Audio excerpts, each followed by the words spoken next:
Greetings, ladies and gents, and welcome to this latest edition of RE389, where I take old stories I've narrated and update them to modern audio standards. This particular story is called House Call, written by AntiMoneySquandering. "We'll be there as soon as we can, ma'am."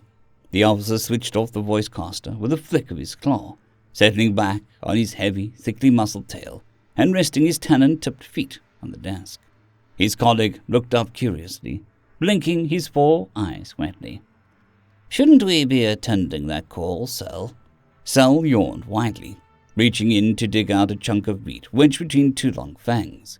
He examined the offending article briefly before throwing it to the side.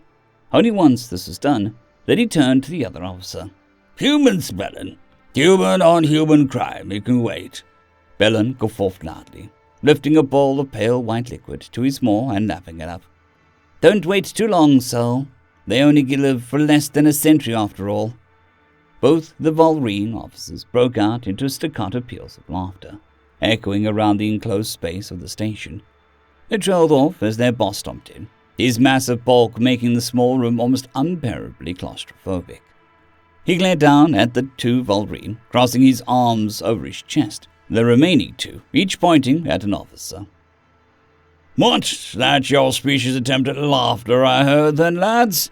During a workday? Are we not busy? Shall I tell the Overlord that crime has in fact stopped in his province?" "No, sir. Sharing a joke," Bellon explained, his missing soul furiously shaking his large head. "No!" The Garung leaned down until his long fur nearly hung over the now worried-looking Volrene. "Well, as you know, I love a good joke, Bell. Do share."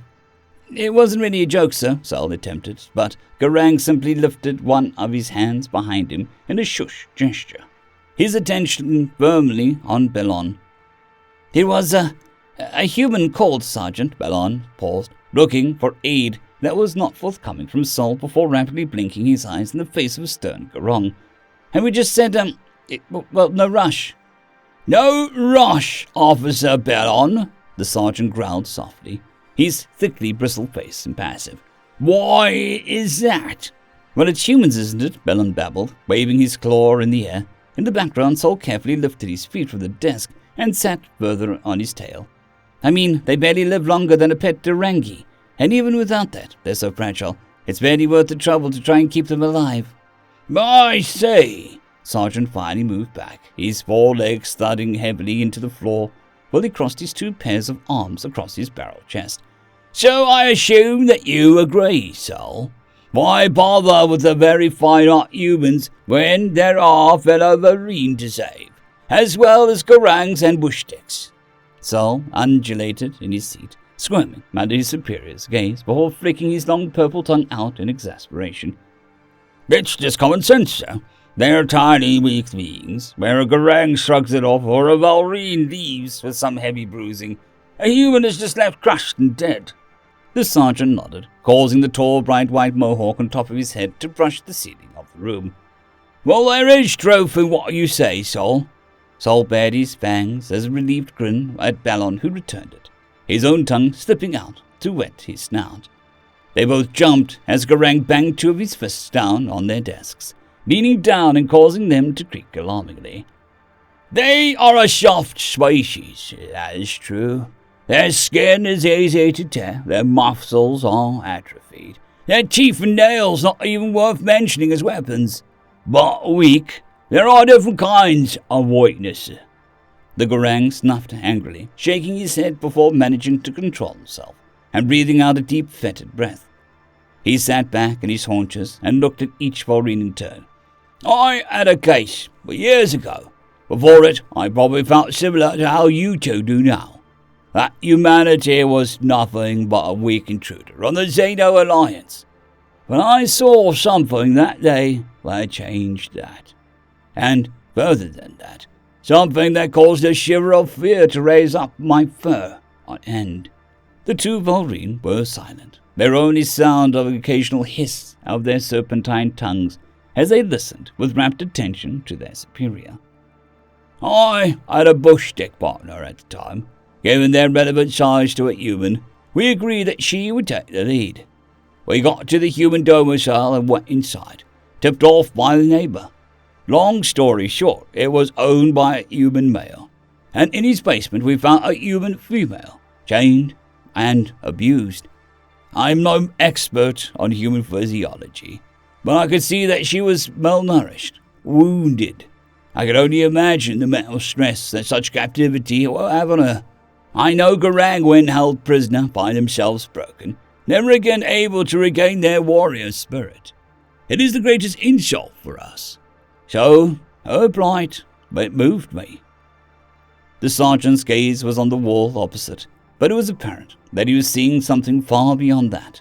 Reliving the scene, he recounted.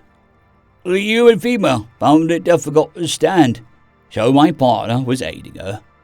I held our human in one hand, more than enough to restrain him. When the female emerged, blinking in the light, I felt my initial fear had come true. Her eyes were alight with a blank madness, or so I thought.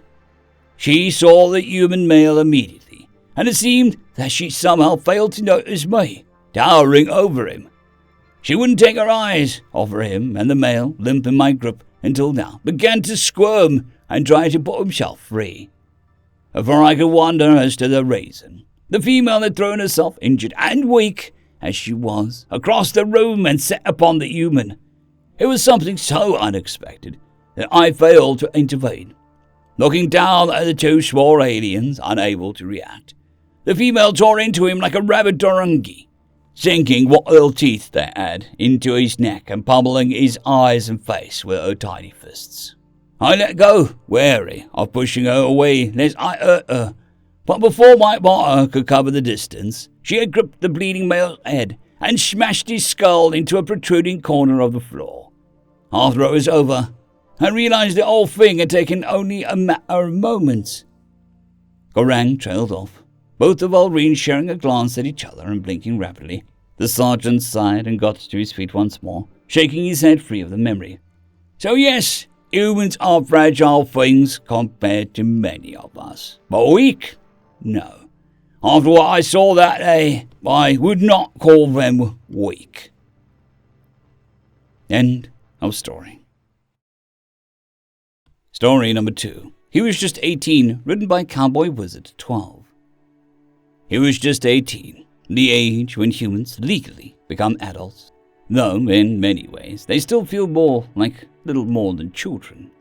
He was just 18, though he'd been a cabin boy on smuggling vessels since he was 12 years old.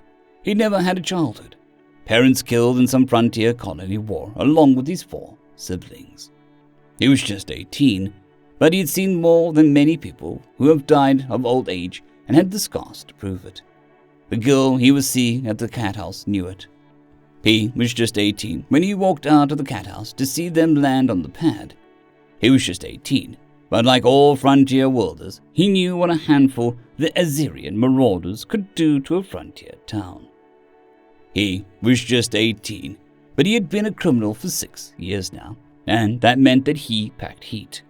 A semi-auto Gauss defender. With 20-round magazine, he carried it loaded and carried 2 spare mags. He was just 18, but he'd seen thousands of people die, and he'd taken more than one severe injury, as the scars on his chest could tell you. He was just 18, but he was the only one standing between the people of this tiny frontier town and the incoming shore party of 12 Azerian marauders. He was just 18 and knew that nobody expected him to do anything, and no one would blame him for running away. Nobody except himself. He was just 18 when he took an ambush position around the corner of a general store. He knew he could run away and leave this frontier town to its fate, but he knew that he couldn't live with himself if he did. He was just 18, and when he turned the corner of the general store and gunned 6 of the marauders down and took 3 bullets in his chest before he got back into cover, he was just 18, and tears ran down his face and blood soaked shirt.